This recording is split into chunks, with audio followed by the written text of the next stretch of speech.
ایاک نعبد و ایاک نستعین۔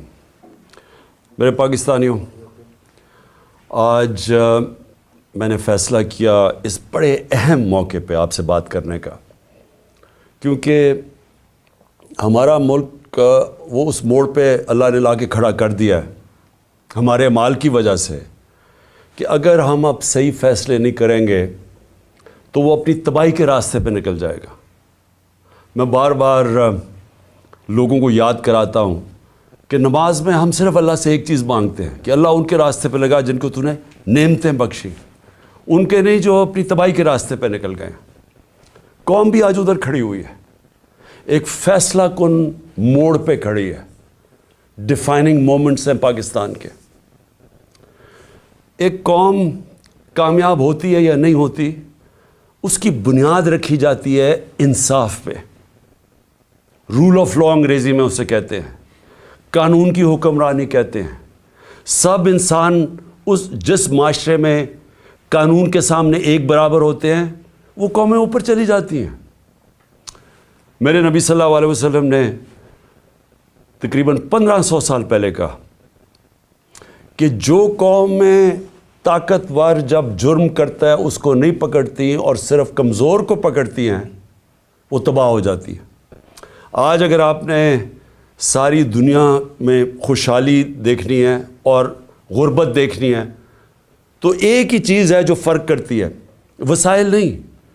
جو قومیں خوشحال ہیں وہاں قانون کی حکمرانی ہے، رول آف لا ہے، انصاف ہے، اور جو تباہ ہیں وہ ساری وسائل کے باوجود جنگل کا قانون ہے، طاقت کی حکمرانی ہے، مائٹ از رائٹ ہے۔ جو طاقتور فیصلہ کرتا ہے اس ملک کی عدالتیں اس کے ساتھ کھڑی ہو جاتی ہیں۔ عدالتوں کا کام ہوتا ہے کمزور اور طاقتور کو ایک برابر رکھنا۔ حضرت ابو بکر جب خلیفہ بنے، پہلی تقریر ان کی کہ میں طاقتور اور کمزور کو ایک برابر کروں گا۔ حضرت عمر خلیفہ بنے، انہوں نے واضح طور پہ کہا کہ میں انصاف کروں گا، کوئی طاقتور قانون سے اوپر نہیں ہے۔ حضرت علی خلیفہ بنے، پہلی سٹیٹمنٹ، سب کی مشن سٹیٹمنٹ تھی میں انصاف کروں گا۔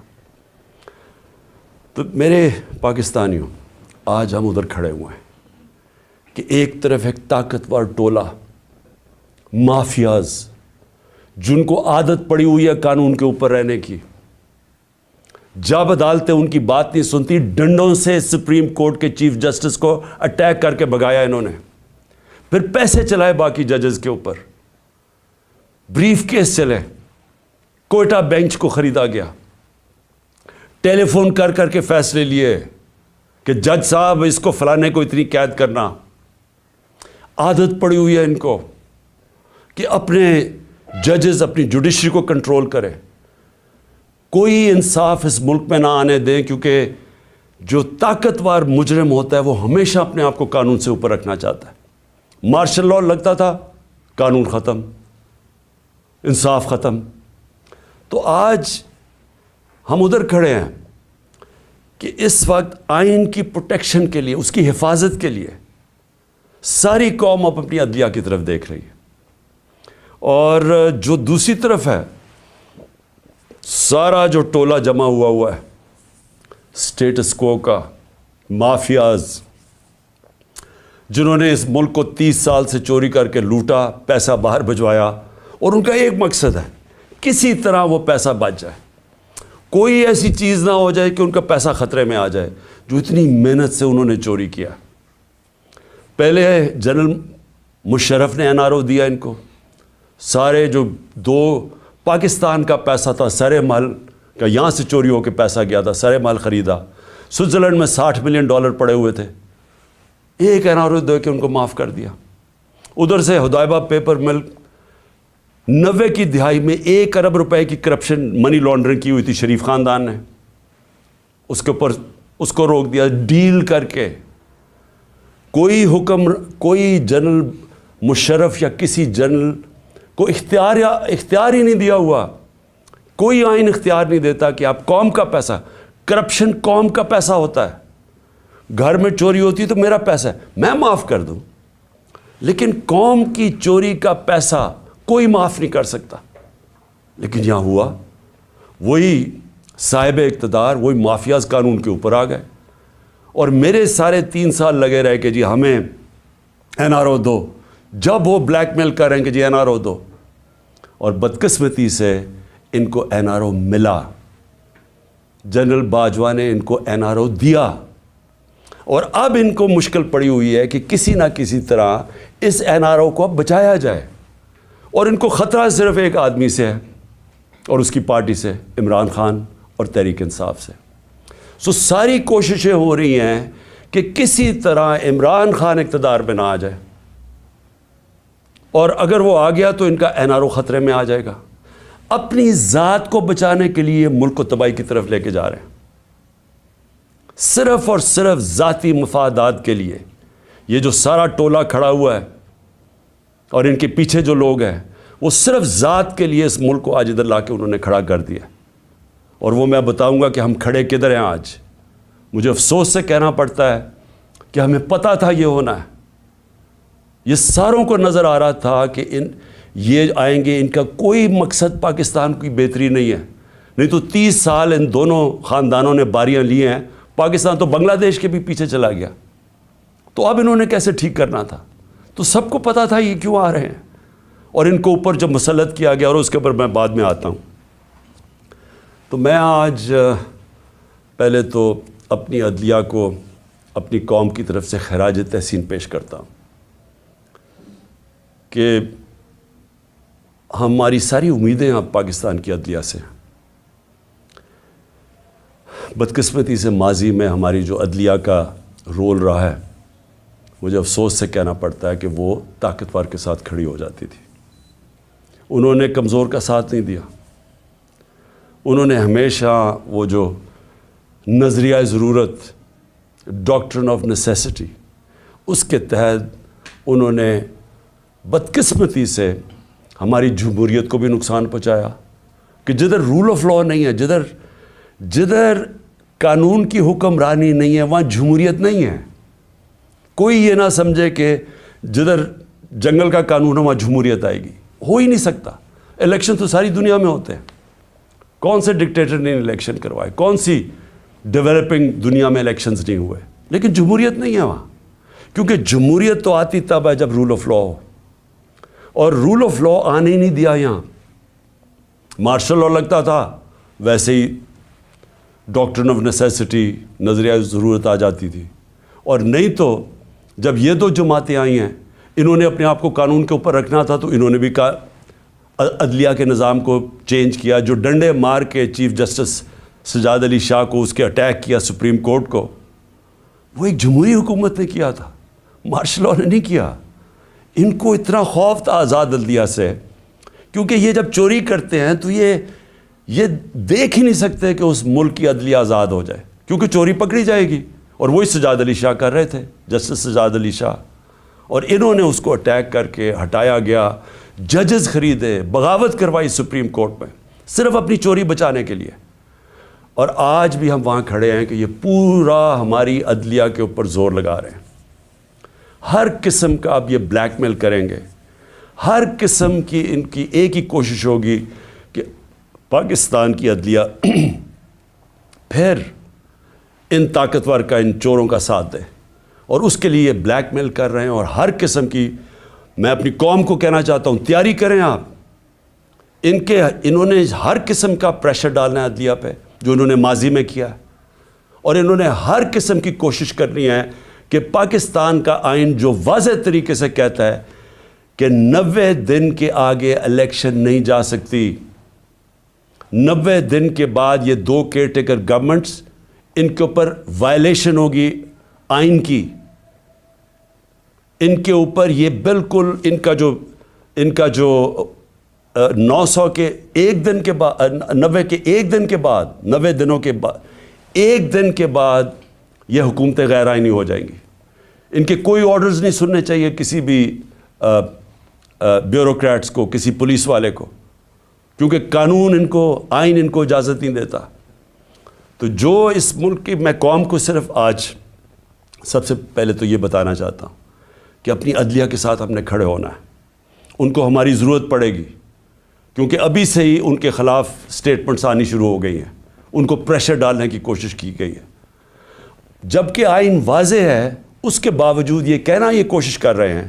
اور یہ جو دو مافیا فیملیز اس ملک پر مسلط ہوئی ہیں, یہ سارا وقت ان کا یہ نہیں کہتی, ان کو شرم بھی نہیں آتی یہ کہتے ہوئے, یہ اصل میں یہ کہتے ہیں کہ ہم قانون سے اوپر ہیں. نواز شریف کہتے ہیں میرے سے بڑا ظلم ہوا ہے, مجھے نکالا گیا. 1.5 سال اس کے اوپر تفتیش کی گئی سپریم کورٹ, اس کے بعد JIT, اس کے بعد ثابت ہوا اس کی کرپشن کا کہ 4 لندن میں بڑے بڑے فلیٹ جو پینما کے انکشاف میں واضح سامنے آئے تھے, جو کسی ہم نے نہیں نکالے. انٹرنیشنلی ان کو اللہ کی پکڑ تھی, ان کے فلیٹ سامنے آ گئے جو ہمیشہ کہتے تھے ہمارے نہیں, ماننے پڑے ہمارے ہیں, اور عدالت میں بتا ہی نہیں سکے کہ پیسہ کدھر سے آیا. تو اس کے بعد جب عدالت نے ان کے خلاف فیصلہ کیا تو یہ نہیں کہ ابھی تک ثابت نہیں کر سکے کہ کدھر سے منی ٹریل گئی اس ملک سے پیسہ یہ فلیٹ خریدنے کو, ایک ڈاکیومنٹ نہیں دے سکے ثابت کرنے کے لیے. لیکن وہ کہہ یہ رہے ہیں کہ جرت کیسے پڑ گئی کسی کے ہمارے اوپر کیس کرنے کی, عدالتوں کو کیسے جرت پڑ گئی ہمارے خلاف فیصلہ کرنے کی. یہ اصل میں یہ کہہ رہے ہیں, اور ابھی بھی یہ کوششیں کریں گے کیونکہ الیکشن سے یہ ڈرے ہوئے ہیں, عوام سے ڈرتے ہیں. پہلے کہتے جی ووٹ کو عزت دو, بڑی کیمپین کی ووٹ کو عزت کو. ہم جب پاور میں تھے الیکشنز کرواؤ, 3.5 سال میں سنتا رہا جی الیکشنز کرواؤ, اور اب الیکشن سے بھاگ رہے ہیں کیونکہ یہ تب الیکشنز کروائیں گے. سب سے پہلے عمران خان کو ڈسکوالیفائی کرو, عمران خان کو جیل میں ڈالو, یہ نواز شریف کی شرائط ہیں. اس کو وہ لیول پلینگ فیلڈ کہتا ہے.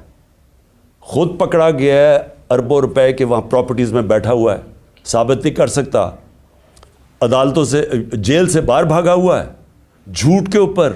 یہ شہباز شریف نے جعلی ایفیڈیوٹ دیا ہوا ہے لاہور ہائی کورٹ کو, کوئی شرم نہیں ہے اس کی. لیکن عمران خان کو جیل میں ڈالو, ڈسکوالیفائی کرو, تحریک انصاف کے لوگوں کو پکڑ دھکڑ کرو.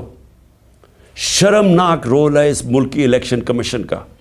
میں نے کبھی اس طرح کی بے شرم الیکشن کمیشن نہیں دیکھی. ہر فیصلہ کرتی ہے یہ نواز شریف سے حکم لے کے, ہر فیصلہ کرتی ہے ہینڈلرز جو پیچھے کہتے ہیں. 2 جو کیئر ٹیکر گورنمنٹس بنائی ہیں انہوں نے, ہم نے اتنے نام بھی ویسے دیے جو کہ غیر جانبدار تھے. انہوں نے جان کے ان لوگوں کو اوپر بٹھایا ہے جو یہ لاہور کا چیف منسٹر بنایا ہے, اس کو بالکل جو سب سے بڑا دشمن تھا تحریک انصاف کا اس کو اوپر بٹھا دیا. جیسے آفیسرز پوائنٹ کر رہے ہیں, جو یہ جو پولیس والوں کو رکھا گیا جنہوں نے ہمارے پہ تشدد کیا, ان سب کو اوپر بٹھا دیا. تو ہمارے اوپر کیسز کرو, پارٹی کو توڑو. جب یہ سمجھیں گے کہ یہ بالکل گراؤنڈ تیار ہو گئی ہے ان کے لیے, تب یہ چاہتے ہیں الیکشن کرواؤ, اس لیے بھاگ رہے ہیں الیکشن سے. اور میں ویسے ان کو کہتا ہوں کہ جتنی بھی دیر آپ کر لیں رزلٹ وہی نکلنا ہے, جتنی دھاندلی کر لیں رزلٹ وہی نکلنا ہے. لیکن ملک تباہ ہو رہا ہے. ہماری ساری کوشش یہ تھی کہ الیکشنز ابھی اس لیے ہم کروانا چاہتے تھے کہ الیکشن ایک ہی طریقہ اس دلدل میں جو ملک پھنسا دیا اس سے نکلنے کا, اور تو دوسرا راستہ ہی کوئی نہیں ہے. تو ہم اپنے ملک کے لیے اپنی 2 گورنمنٹس ڈیزالو کرتے ہیں اپنے ملک کی خاطر, کہ کسی طرح ہم جو یہ ادھر پہنچا دیا انہوں نے پاکستان کو, کہ اس ملک کی 75 سالہ تاریخ کے اندر کبھی ملک کے یہ حالات نہیں تھے جو آج ہیں. کسی سے پوچھیں یا چھوڑیں کہ میں عمران خان کیا کہہ رہا ہے, میں چاہتا ہوں کہ کسی اکانومسٹ سے پوچھ لیں, کوئی غیر جانبدار لوگ ایکسپرٹس ہوں پالیٹکس کے, اکنامکس کے, ان سے تو پوچھیں کہ کبھی پاکستان کے یہ حالات تھے. اور کوئی آگے روشنی بھی نہیں نظر آ رہی. جتنی دیر یہ بیٹھے رہیں گے یہ اور ہم ڈوبتے جا رہے ہیں.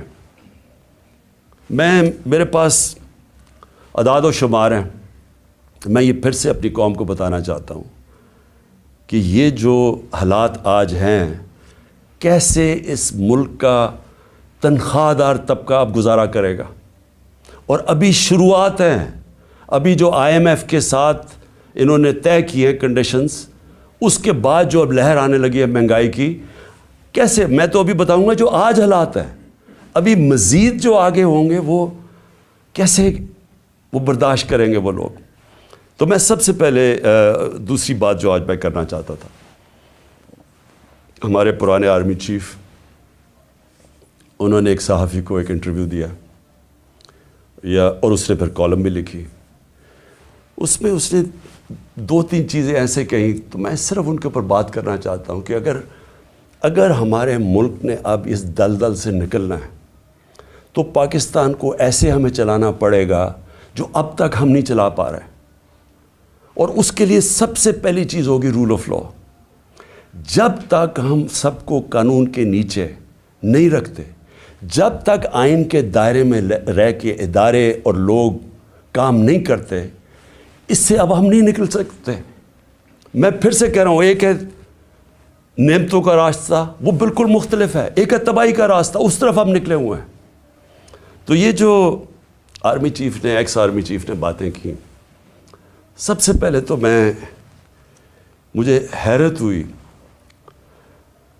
کہ اس نے کہا جی عمران خان ملک کو تباہی کی طرف لے کے جا رہا تھا. میں نے عمران خان سے ملک کو بچانا تھا تو تسلیم کر لیا کہ اس نے فیصلہ کیا تھا گورنمنٹ گرانے کا، جو میں اور ساری قوم کو ویسے ہی پتہ ہے.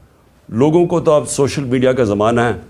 وہ آخری رات جس دن وہ میں نے کہا تھا کہ کوئی رہ تو نہیں گیا، تو اس دن رات کو تو سب قوم کو پتہ چل گیا تھا کہ کون تھا پیچھے اس کے.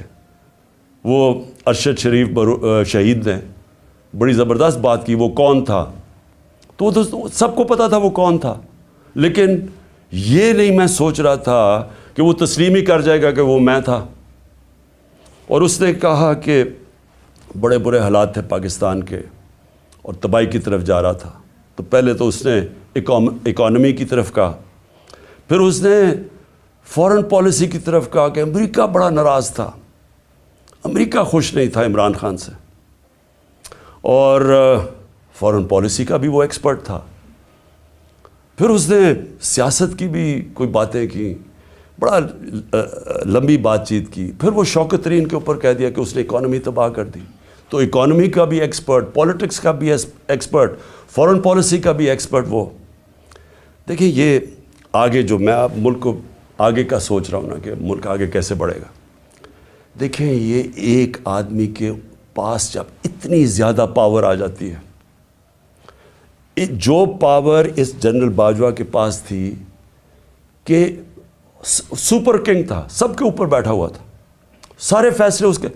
گورنمنٹ تب تک ٹھیک، یعنی گورنمنٹ کے کام تب تک ہوتے تھے جب تک جنرل باجوہ فیصلہ کرے کہ ہاں یہ ٹھیک ہے. لیکن اگر میں عمران خان کہہ رہے کہ اس ملک میں احتساب ہونا چاہیے، جو 30 سال سے ملک کو چوری کر رہے تھے، جن کے پرانے کیسز بنے ہوئے ہیں، سوائے شہباز شریف کے 2 TT کیس اور وہ جو اس کا FIA میں مقصود چپڑاسی والا کیس تھا 16 ارب کا، اور TT کا 8 ارب، جو اوپن اینڈ شٹ کیسز تھے، ان کے علاوہ تو سارے پرانے کیسز تھے. لیکن جب باجوہ صاحب نے فیصلہ کر لیا کہ احتساب نہیں ہوگا، تو احتساب نہیں ہو سکتا، کیونکہ اس نے اس میں تسلیم بھی کر دیا کہ نیب کو بھی وہ کنٹرول کرتے تھے. سو نیب بھی ان کے ہاتھ میں تھی، تو اکاؤنٹیبلٹی اگر وہ نہیں فیصلہ کرتے تو نہیں ہو سکتی، کیونکہ سپر کنگ ہے وہاں بیٹھے ہوئے. اس سے کیا چیز سامنے آئی کہ ایک آدمی کو جب اتنی زیادہ پاور مل جائے، لیکن اس کو کوئی پوچھنے والا نہیں ہے، کوئی چیک نہیں کر سکتا. تنقید تو عمران خان کی ہوتی تھی ہر دوسرے دن، ہر روز ٹی وی پہ گالیاں سن رہا ہوں، تنقید ہو رہی ہے. پنچنگ بیگ تو میں تھا، پاور وہ لے کے بیٹھے تھے. فیصلہ جو کرنا ہے وہ، اگر وہ فیصلہ میں کوئی پالیسی وہ مانتے تھے تو وہ ہو جاتی تھی. اور خوش قسمتی سے کرونا کے اوپر ہم ایک پیج پہ آ گئے، کیونکہ ہم نے بڑا فیصلہ کیا کہ سمارٹ لاک ڈاؤن ہونا. ہم اپنے لوگوں کو تباہی میں نہیں ڈالنے لگے، کیونکہ غریب نے کچھ لے جانا تھا. اگر ہم لاک ڈاؤن کر دیتے غریب نے مر جانا تھا. تو ہم نے بڑا فیصلہ کیا تھا، تو اس میں انہوں نے سپورٹ کی، تو وہ تو ٹھیک چلتا گیا، بلکہ بڑا اچھا کام ہوا. اور بھی کام تھے. میں بار بار کہتا ہوں کہ بڑا ایشو بن سکتا ہے پولیو کا پاکستان میں. اس کے اندر بارڈر ایریاز میں بہت مدد کی انہوں نے. پھر ٹڈی کا آ گیا تھا، وہ جو لوکسٹ کا تھا، مدد کی اس میں. لیکن جدھر فیصلہ کیا کہ احتساب نہیں ہونا، اور ان کے فیورٹ شہباز شریف تھا، آپ شہباز شریف کو کچھ نہیں کر سکتے تھے. اس کا جج کبھی آ جاتا تھا، ہم بھی حیران کہ کبھی آج جج بینچ ٹوٹ گیا تو پتہ ہی کچھ ہو گیا ہے، پھر شہباز کی کمر ٹھیک نہیں ہے اوپن اینڈ شٹ کیس ہم نہیں پکڑ سکے، اور اس کو فیصلہ کیا ہوا تھا کہ پرائم منسٹر بنانا ہے، اور فیصلہ کافی پہلے کا ہو گیا تھا۔ کہنے کا میرا مقصد یہ ہے کہ آج جدھر پاکستان کھڑا ہے، ذمہ دار تو وہ آدمی ہے جس نے یہ فیصلہ کیا کہ اب گورنمنٹ گرانی ہے، کہ عمران بڑا خطرناک ہے، لیکن قوم آج سارا اس فیصلے کی، قوم جو تباہی ہوئی ہے ملک کے اندر، اب قوم اس کا بوجھ برداشت کر سکتی ہے، تو کوئی پوچھنے والا نہیں ہے، کوئی انکوائری نہیں ہوگی کہ اس نے کس طرح فیصلہ کیا۔ ہر دنیا کے اندر جب بھی کوئی ذمہ داری لیتا ہے، اسی کے پاس اتھارٹی ہوتی ہے اور اسی سے پوچھا جاتا ہے، وہ آنسربل ہوتا ہے۔ لیکن یہ آدمی آنسربل ہی نہیں کسی کا، جو مرضی فیصلہ ٹھیک ہو گیا تو کریڈٹ لے لیا، میں نے یہ کر دیا، جب غلط ہوا تو ذمہ دار عمران خان تھا۔ اور آج کون ذمہ دار ہے؟ میرا سوال یہ ہے کہ چلتی ہوئی اکانومی کو جو آج اس نے یہاں پہنچایا ہے، اس کا کون ذمہ دار ہے؟ یہ کہتے ہیں نا جی کہ بڑے برے حالات تھے۔ میں آپ کو IMF فروری 2022 میں، آج سے 1 سال پہلے، پاکستان کی اکانومی کے اوپر وہ کامنٹ کرتے ہیں، سمری بناتے ہیں، ایگزیکٹو سمری۔ وہ کیا کہتا ہے؟ 4 چیزیں کہتا ہے پاکستان کی۔ 1 سال پہلے، ہماری حکومت گرانے سے 1.5 مہینہ پہلے، وہ کہتا ہے کہ پاکستان کی اکانومی واز گروئنگ فاسٹ، تیزی سے ہماری دولت میں اضافہ ہو رہا تھا۔ سسٹینیبل، کہ یہ سسٹین کر سکتی تھی، یعنی یہ ایک ون آف نہیں ہے، یہ کوئی تکا نہیں لگا، یہ سسٹین کرنی تھی، یعنی اسی طرح چلتے رہنا تھا۔ اور اس میں وہ کیا کہتا ہے، یہ بھی ذرا سنیں۔ وہ کہتا ہے کہ 7 سالوں کے اندر پاکستان کی جو مڈل کلاس میں اضافہ ہوگا، یعنی جو مڈل کلاس، جو جن کے حالات بہتر ہوں گے، وہ 6 کروڑ لوگ اوپر جائیں گے، مڈل کلاس بنیں گے پاکستان کی۔ IMF کہہ رہا ہے۔ پھر کہتے ہیں انکلوسیو۔ انکلوسیو کا کیا مطلب ہے؟ کہ صرف امیر امیر نہیں ہو رہا، انہوں نے کہا کہ سارا آبادی اس کے اندر شامل تھی۔ غریبوں کے لیے ہیلتھ کارڈ، لانسٹ جو کہ دنیا کی لیڈنگ میڈیکل جرنل ہے، جو کہ ساری دنیا کے ٹاپ ڈاکٹرز وہ جرنل پڑھتے ہیں، جس کو لانسٹ کہتے ہیں، لانسٹ پاکستان کے ہیلتھ کارڈ کی تعریف کر رہا تھا۔ اور وہ تعریف اس لیے کر رہا تھا کہ پہلے تو یہ نچلے طبقے کو پہلی دفعہ ایک انشورنس ملی کہ غریب گھرانہ کسی بھی ہسپتال میں جا کے اپنا 10 لاکھ تک علاج کروا سکتا تھا۔ یہ انہوں نے لانسٹ لکھتا ہے کہ ہمارے سے بہت امیر ترین ملکوں کے پاس بھی یونیورسل ہیلتھ کوریج نہیں تھی جو پاکستان میں تھی۔ اور اس کا جو دوسرا کیا پہلو تھا کہ ہمارے جو پرائیویٹ سیکٹر ہے، جو دیہاتوں میں نہیں جاتا، جو ہمارے گورنمنٹ ہاسپٹلز ہیں، وہاں دیہاتوں میں ڈسٹرکٹ ہاسپٹلز خالی پڑے ہوتے ہیں، ڈاکٹرز نہیں جاتے، نرسز نہیں جاتے، وہاں سارے بیچارے ادھر سے اٹھ کے لوگ آ جاتے ہیں ڈویژنل ہیڈ کوارٹرز یا بڑے شہروں میں۔ تو پہلی دفعہ پرائیویٹ سیکٹر دیہاتوں میں جا رہا تھا، انہوں نے چھوٹے چھوٹے ہاسپٹلز بنانے شروع کر دیے ہیلتھ کارڈ کی وجہ سے۔ تو ایک ہیلتھ کوریج کا نیٹ ورک بن رہا تھا پاکستان میں، جو کہ انہوں نے آ کے ختم کیا۔ اور کیوں کیا؟ کیونکہ وہ مریم کی وہ آڈیو لیکس، اس میں وہ کہتی ہے کہ عمران خان کو فائدہ نہ ہو جائے، اپنے تو کھانسی بھی ہو اور وہ زکام بھی ہو تو باہر چلے جاتے ہیں سارا ٹبر علاج کروانے کے لیے، تھوڑی سی چیز ہو پتہ چلتا ہے جی اب پھر لندن پہنچ گئے علاج کروانے کے لیے۔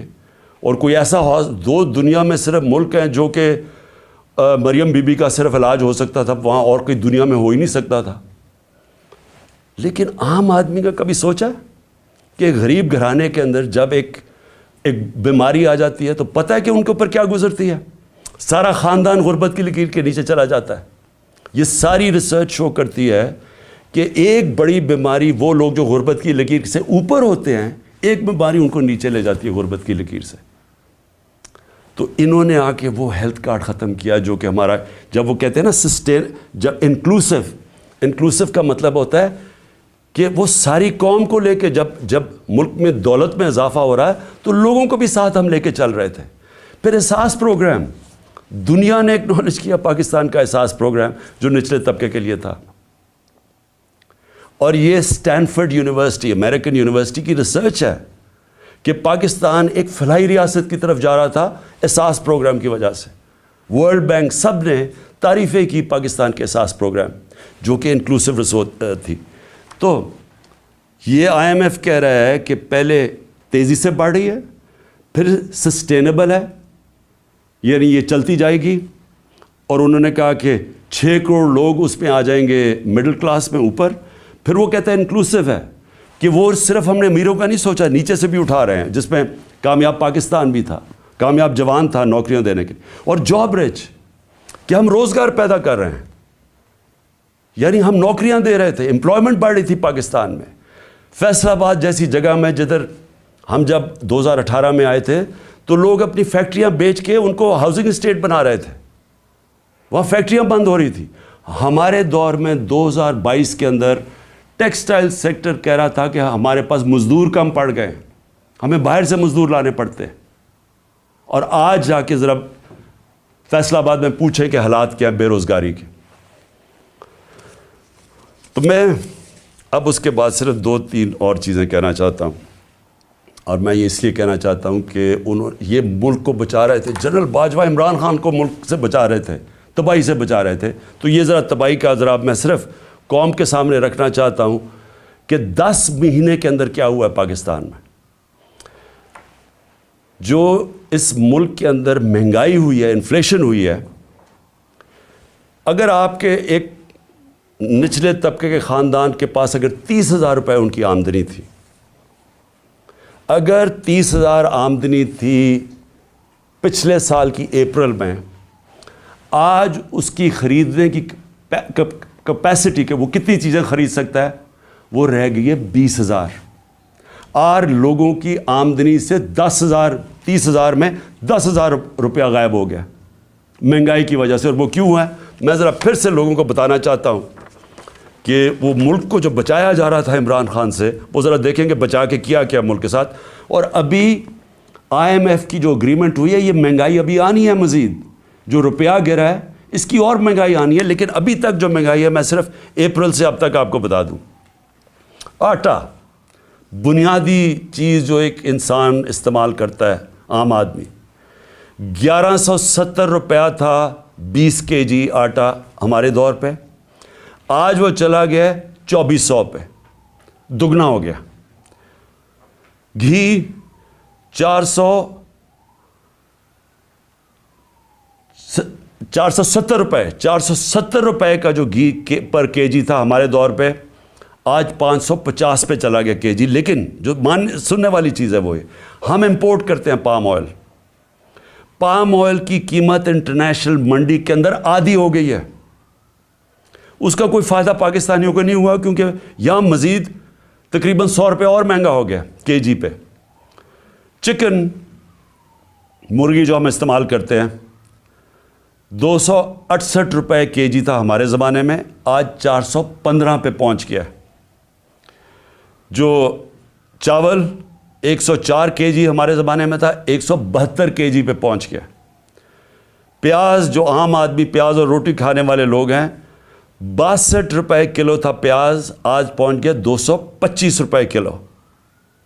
دودھ, جو بچوں کے لیے بہت ضروری ہوتا ہے, بچوں کی ہڈیوں کے لیے, 117 روپے لیٹر تھا, آج 153 روپے لیٹر پہنچ گیا. جو عام آدمی استعمال کرتا ہے, کیونکہ گیس صرف جو پہنچائی جاتی ہے گھروں میں, وہ صرف 27% گھروں میں گیس پہنچائی جاتی ہے پائپ کے ذریعے, باقی لوگ سلنڈر استعمال کرتے ہیں.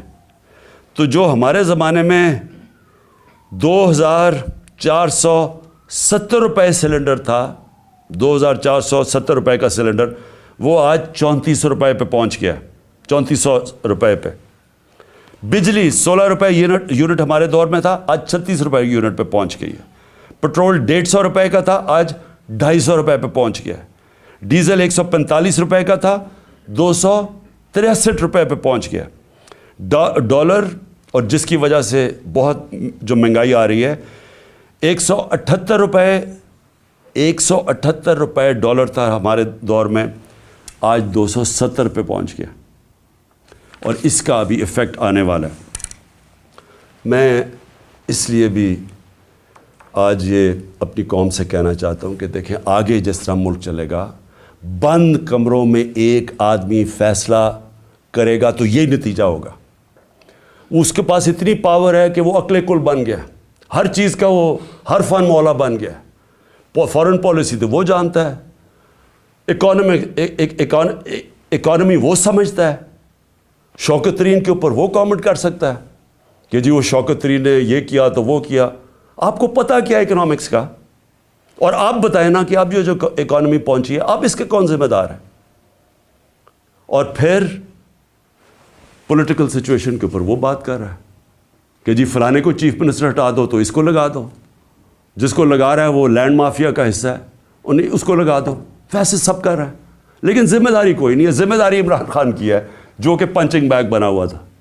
تو پہلے تو پاکستان نے جو آگے بڑھنا ہے یہ اس کے اوپر ہمیں سوچنا پڑے گا کہ ایسے ملک پاکستان یا کوئی اور ملک ایسے آگے نہیں چل سکتا، اور ساروں کو آئین کے بیچ میں رہ کے چلنا پڑے گا. اگر ہم نے اس ملک کو بچانا ہے ان حالات سے، تو یہ صرف کوئی اکانومی کا ماہر نہیں بچا سکتا. اوور آل جو پولیٹیکل اکانومی کہتے ہیں، اس ملک کی گورننس سسٹم کیسے ٹھیک کرنی ہے. سب سے بڑے جو ہمارے پاکستان کو جو اس دلدل سے نکال سکتے ہیں وہ اوورسیز پاکستانی. ابھی ہمیں بڑا فخر تھا، ترکی میں ہم پڑھ رہے تھے کہ ایک پاکستانی نے $30 ملین دیے، جو بڑے مشکل امتحان سے ہمارے ترک بھائی گزر رہے ہیں جدھر سے زلزلے کی وجہ سے. ایک پاکستانی نے $30 ملین دیے. تو سوچ لیں کہ پاکستانی جو باہر بیٹھے ہوئے ہیں ان کے پاس کس طرح کے وسائل ہیں. میں کئی ایسے پاکستانی جانتا ہوں، اگر ہم ملک کا یہاں ماحول گورننس ٹھیک کر لیں، یہاں رول آف لاء لے آئیں، ان کو اعتماد ہو جائے ہمارے انصاف کے نظام پہ، کانٹریکٹ انفورسمنٹ کہ اگر وہ سرمایہ کاری کرتے ہیں تو وہ ان کا کوئی قبضہ نہیں ہو جائے گا، ان کے گھروں پہ قبضہ، فلیٹوں پہ قبضہ، جس طرح کے پلاٹس پہ قبضہ ہوتا ہے. وہ اعتماد کی ضرورت ہے. اور جس وقت ہم نے اپنا نظام ٹھیک کر لیا وہ اپنی انویسٹمنٹ لے کے آئیں گے. اس وقت صرف ریمیٹنسز ہم لے کے آئے تھے، سرمایہ کاری وہ نہیں کرتے پاکستان میں، وہ دبئی چلے جاتے ہیں کیونکہ ان کو وہاں اعتماد ہے ان کے سسٹم پہ. لیکن پاکستان سے وہ وہاں نہیں کرتے کیونکہ اعتماد نہیں ہے. اور اعتماد اس لیے نہیں ہے کہ ایک آدمی فیصلہ کر کے گورنمنٹ گرا دیتا ہے، ایک دم پالیسیز چینج ہو جاتی ہیں. جس ملک میں سرٹنٹی نہیں ہے، پولیٹیکل سرٹنٹی نہیں ہے، وہ کبھی بھی اس ملک میں وہ اس طرح کی سرمایہ کاری اور خوشحالی نہیں آ سکتی. تو ہم نے پاکستان کو جو نکالنا ہے اس میں ہم نے اپنی اکانومی ٹھیک کرنے کے لیے سب سے پہلے اپنا گورننس سسٹم ٹھیک کرنا ہے. ایک سرٹنٹی لے کے آنی ہے، ایک پریڈکٹیبلٹی جو انگریزی میں کہتے ہیں. یعنی جو آج سرمایہ کاری کرے اسے پتہ تو چلے کہ ملک آگے 5 سال کس طرح جائے گا. اس کے لیے سب سے پہلا قدم صاف اور شفاف الیکشن ہے. جب تک ہم صاف اور شفاف الیکشن نہیں کرواتے ملک کے اندر استحکام نہیں آتا. جب تک پولیٹیکل سٹیبلٹی نہیں آتی اکانومی سٹیبلائز نہیں کرتی. اور کوئی مجھے آج بتا دے کہ اس کے علاوہ کوئی حل ہے. ہمارا مسئلہ یہ ہے کہ ہمارا پالا پڑا ہوا ان لوگوں سے جو ملک کا نہیں سوچ رہے. ان کے پیسے باہر پڑے ہیں، ان کی اربوں ڈالر باہر پڑے ہیں. ان کو کوئی فکر نہیں ہے کہ اگر پاکستان نیچے جاتا ہے تو ان کو کوئی نقصان نہیں ہوتا کیونکہ ان کے ڈالر تو اوپر جا رہے ہیں روپے کے مقابلے میں، ان کو کوئی فرق نہیں پڑتا. لیکن جن پاکستانیوں کا جینا مرنا پاکستان میں ہے ان کو بڑا فکر کرنی چاہیے آج کہ اس وقت ہم جدھر کھڑے ہیں یہ ہمارے ان پالیسیز اور ان لوگوں نے مافیاز اپنی چوری بچاتے بچاتے ہمیں گھٹنوں پہ یہ لے آئے. ہمارے پاس اب بارگننگ پاور ہی نہیں رہ گئی، ہمارے پاس وہ طاقت ہی نہیں رہ گئی کہ ہم کہیں کہ جی IMF کو کہیں یہ چیز ہم مانتے یہ نہیں مانتے. کیونکہ ہم تو بالکل ادھر پہنچ گئے ہیں کہ انہوں نے پہلے کہا جی ہم IMF کو یہ کر دیں گے، ہم ڈالر 200 سے نیچے لے آئیں گے روپیہ. اور آج کدھر پہنچ گئے ہیں کیونکہ ان کے پاس کوئی روڈ میپ نہیں ہے. روڈ میپ ہے وہ شروع ہوگا صاف اور شفاف الیکشن سے، جس سے یہ لوگ بھاگ رہے ہیں اور ان کے پیچھے جو لوگ بیٹھے ہیں وہ بھی اپنے مفادات کے لیے اس سے بچ رہے ہیں. قوم کو میں آج کہنا چاہتا ہوں کہ دیکھیں یہ اصل میں حقیقی آزادی کی ہماری جدوجہد ہے. ہم اپنے ملک کو قانون انصاف دے کے فنڈامنٹل لوگوں کو رائٹس دے کے رول آف لا کر کے آزاد کرنا چاہتے ہیں. وہ آزادی تو آتی ہے انصاف سے, اور وہ تب ہوگی جب ہم سب جد و جہد کے لیے تیار ہوں. میں نے جو جیل بھرو تحریک ہے اس کی میں پوری تیاری کر رہا ہوں, اور مجھے خوشی ہے کہ بڑے لوگ رجسٹر کر رہے ہیں اس میں میری انتظار کریں, میں چند روزوں میں یہ اعلان کروں گا, کیونکہ ہم یہ سسٹم دو طرح ہیں, توڑ پھوڑ کر دیں, سڑکوں پہ نکل جائیں, انتشار پھیلا دیں, ہم کر سکتے ہیں. سب سے زیادہ اسٹریٹ پاور ہمارے پاس ہے, لیکن ملک یہ برداشت نہیں کر سکتا. اس لیے یہ پرامن طریقے کا احتجاج ہے جیل بھرو تحریک. ہمیں جو سارا وقت ڈراتے رہتے ہیں, جی آج اس کو پکڑ لیا, شوکت ترین کے وارنٹ نکل گئے, کبھی وہ عثمان ڈار کے پیچھے پڑ گئے, جو بولنے والا اس کے پیچھے پڑ گئے, صحافیوں کو ڈرا رہے ہیں, دھمکا رہے ہیں, لوگ یہاں سے باہر بھاگے ہوئے ہیں. معین پیرزادہ وہ باہر بھاگا ہوا ہے, وہ دوسرا ارشد شریف سے جو ہوا, جو ابھی بھی جو سٹریس ڈالتے ہیں کہ تھوڑی سی ادھر سے لائن کراس کر گئی آپ یہ تنقید نہیں کر سکتے. یہ اگر تنقید ہوتی تو جنرل باجوہ یہ ظلم نہ کر سکتا پاکستان پہ, اس کے اوپر تنقید ہی نہیں الاؤڈ تھی. پنچنگ بیگ تو ہم بیٹھے ہوئے تھے, وہ جو مرضی کرتا, کوئی پوچھنے والا ہی نہیں تھا. اس لیے اس ملک کے لیے, حقیقی آزادی کے لیے ہم سب کو جد و جہد کے لیے اب تیار رہنا پڑے گا. میں آج سارے اپنے پاکستانیوں کو آخر میں کہہ رہا ہوں, جو نوجوان یہ سوچ رہے ہیں ملک چھوڑ کے جانے کا, آپ سب کو کہہ رہا ہوں, دیکھیں بھاگنے کی کوئی جگہ نہیں ہے. جو قومیں جب تک اپنی آزادی کے لیے نہیں لڑتی, جد و جہد نہیں کرتی, کوئی ان کو آزادی نہیں دیتا. زنجیریں گرتی نہیں ہیں, توڑنی پڑتی ہیں. ہم سب کو تیاری کرنی چاہیے, اور میں پھر سے اپنے ساری پارٹی کو, پاکستانیوں کو کہنا چاہتا ہوں, تیاری کریں جیل بھرو تحریک کی. انشاءاللہ میں چند دنوں میں اس کی اناؤنسمنٹ کروں گا. پاکستان زندہ باد.